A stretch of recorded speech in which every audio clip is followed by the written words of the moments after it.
In current year, social media celebrities are a dime a dozen. There is an endless supply of people ready and willing to make themselves a sideshow in hopes of making it onto the main stage one day. The hope is that maybe if they can just scream loud enough into the void, if they just look wild enough, say the most deranged things they can imagine, maybe, just maybe, someone will smash like. What if I told you someone has brought this line of insanity to its logical conclusion? What would happen if someone fully and openly embraced the clout chasing, fast money lifestyle to the point of actually trying to sell their souls to the devil? I sold my soul. You understand what I'm saying?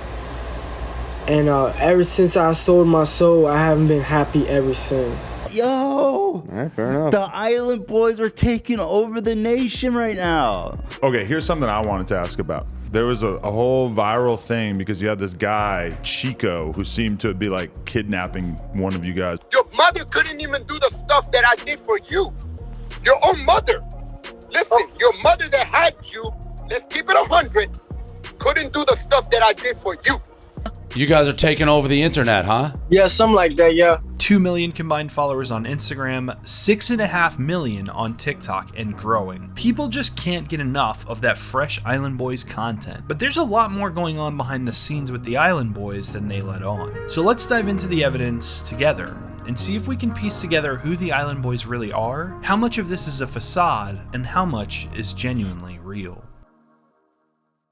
The Island Boys has only existed as a name since they did their pool freestyle in October. Individually, they're known as Kodiak Red and Fly Soldier, and if you hadn't already figured it out, they're twins. Kodiak Red is the one with the bird tattoo on his forehead, and Fly Soldier is the one with the number 17. Island Boys content at its core is the definition of polarizing. People seem to either love them. It doesn't sound that bad. I don't know. It's pretty good. Like, I mean, I understand that they look goofy and the whole thing is a weird vibe, but their voices are pretty good. Or hate them. And I've been trying to make, I'm an island boy. I'm a just island boy. I'm a just island boy. I'm a just island boy. This freestyle also inspired thousands of beautiful tributes. Oh, I'm an island boy. I'm an island boy doing what an island boy does. The freestyle video in the pool is what propelled them into the spotlight, but they've been posting relentlessly on social media ever since they got out of jail a couple of years ago. And going to jail is really just the tip of the iceberg for these two. Once I started diving a little bit deeper into the story, I found a much more tragic and troubled narrative than I ever expected to find. The Island Boys' real names are Alex and Frank Venegas. The twins grew up in Wellington near West Palm Beach, Florida, a pretty normal seaside town on the Atlantic coast. They were born in 2001 to Cuban immigrant parents. This point has been contested repeatedly by random people they've started arguments on Instagram Live with over the last couple of years, but the twins have a trump card for this. Hey, mommy, someone don't believe I'm Hispanic. You were born in the United States, but your parents and your ancestors are all Cuban. Yes. But it wasn't long before an untimely tragedy would change the young boys' lives forever. My dad died at like an early age, from a heart attack. Okay. So we didn't have a dad growing up. Like he died around 5, 6. Even the police know, like police back in our city, they knew that our mom couldn't control us. Like nobody. We were out of control. She was good. She did everything she could, but we was out of control. We thought we could do whatever we want, and we got away with it because when you're a little kid, you know, it's like slapping the wrist when you get in the system, you know? Over the next decade, Alex and Frankie would do everything in their power to become the walking definitions of fatherless behavior. Now I'm 20, but like when I was like 13, 14, 15, 16, 17, like all my whole teenage years, I was in and out of jail. Their rap sheets include burglary, larceny, resisting arrest, assault and battery, and eventually they stole a car. And the judge who heard their case had heard enough. We was locked up around that time. Like we went to like juvenile, programs like prisons for juvenile. I feel like so we wasn't around for like the Lil Peep X. You were locked up that whole time for a couple of years there. 2 years. Yeah.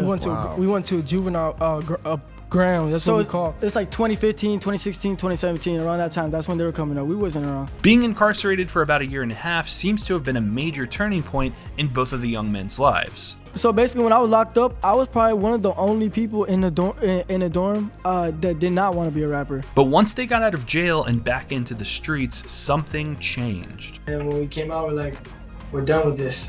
You know what I mean? We could change it up because it's not life. I feel like rapping was the best thing to do for me.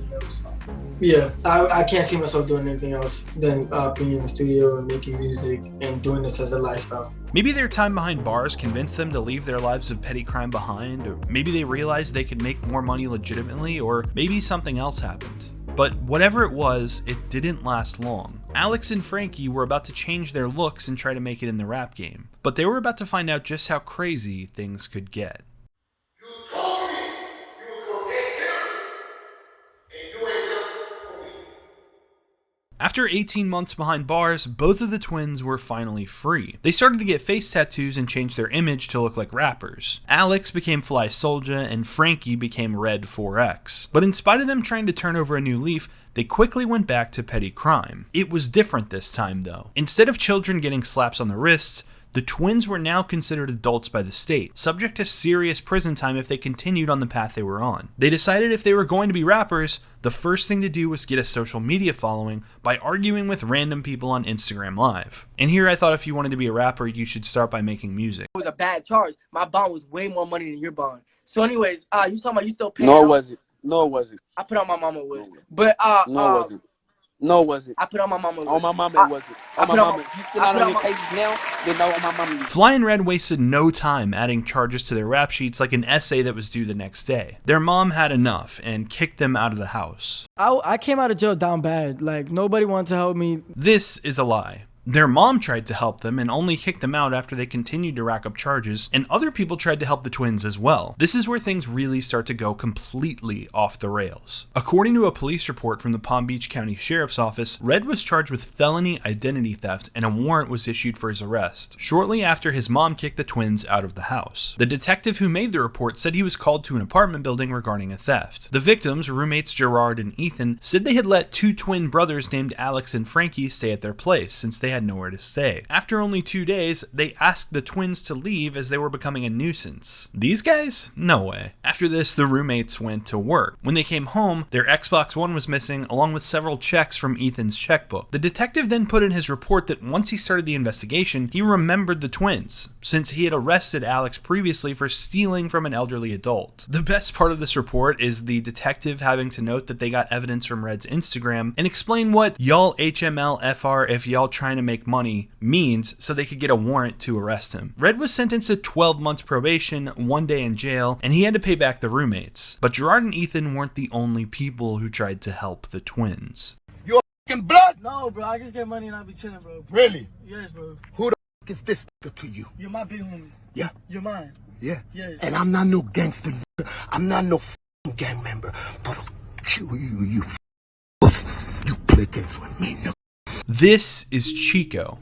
Chico is a complex character in this story. After Alex and Frank's mom kicked them out, Chico stepped in. Were you basically like having him manage you at some point? I mean, what's it called? It was not like no match. Look, we was gonna be homeless if we didn't be with him. We kind of were like, hey, yo, we need somewhere to stay. You feel me? He's like, okay, come over here. That's when he said, I could get you a job, because at the time we weren't making money on rap. The tragedy of Chico is twofold. The first problem with the arrangement was that Chico genuinely wanted to do something good and be a father figure to the twins by giving them a place to stay and getting them jobs. But Chico's idea of tough love went too far. He is one of the most psycho guys I ever had to deal with. Like, he's not in the right mindset. I feel bad for his kids. I feel bad for his baby mama. I feel bad for anybody that lives in the house with him. I feel bad that anybody that's associated with him. I feel bad that anybody that has to call him a friend, because the man is totally crazy. He's not in the right mindset. But after a couple of months, Fly went back to Florida to take care of his recently born child with his girlfriend. Red stayed in North Carolina with Chico, where the situation continued to get worse by the day. The second thing complicating the relationship between Chico and the twins was money. They had agreed to pay Chico back with interest for all the help he had given them, but before that happened, the relationship went south. According to Chico, Red had been claiming to be part of a specific subset of the Bloods gang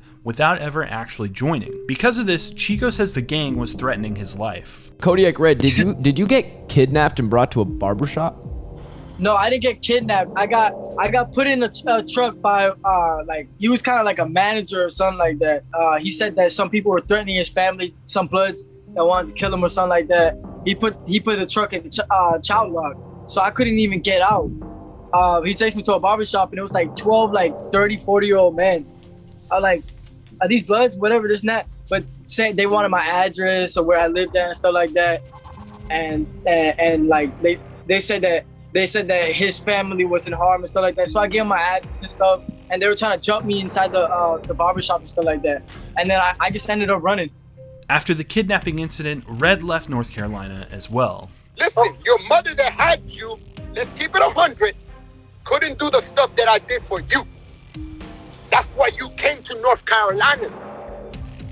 And that's why I had your back, and no nigga would have touched you here with me taking care of you. You know that. Back in Florida, Fly Soulja and Red continued their Instagram live trolling and started posting rap videos on their YouTube channel and TikToks. You ain't going nowhere in life, facts. Why would you say that in song? Like, actually in our life, we're actually going like this. We never went like that because we came from the struggle, so that makes no sense. Yeah, and dog, you shouldn't say it to someone. That's bad. It's very low. Then in October of 2021, they posted a video that would give their careers the fuel they were looking for. This got them millions of views and likes, and lots of comments, both good and bad. Ethan Klein reacted to them on the H3 podcast, they called into the BFF podcast with Dave Portnoy, and they even drove all the way from Florida to LA to be on the No Jumper podcast. Kodak Black took notice and messaged Red, inviting him to his house in Florida. After meeting up with Kodak, Red changed his name from Red 4X to Kodiak Red. The twins were on top of the world, and it was looking like they could turn their social media clout into mainstream success. But it took almost no time for their pasts and present to catch up with them. After Ethan praised the twins' freestyle and talked about them on his podcast, the H3H3 subreddit started digging up dirt on them. First, they found videos of the twins yelling at their girlfriends. Then they found videos of them getting physical and hitting each other, which I obviously can't show here, but the comments paint a pretty good picture of how people reacted. There were also some posts of people looking into their criminal records, and instead of talking about the felonies and numerous heinous charges, the subreddit decided to focus on their use of the N-word, which I find ironic given whose subreddit we're on. The Island Boys kept on swimming though, using their momentum to book a gig at one of the most well-known venues in Miami, Club Live. Unfortunately for the twins, this did not go well for them. What I'm saying, I'll put on like a super saiyan, trying to be the greatest, trying to be his finest. Yeah, I'm an island boy.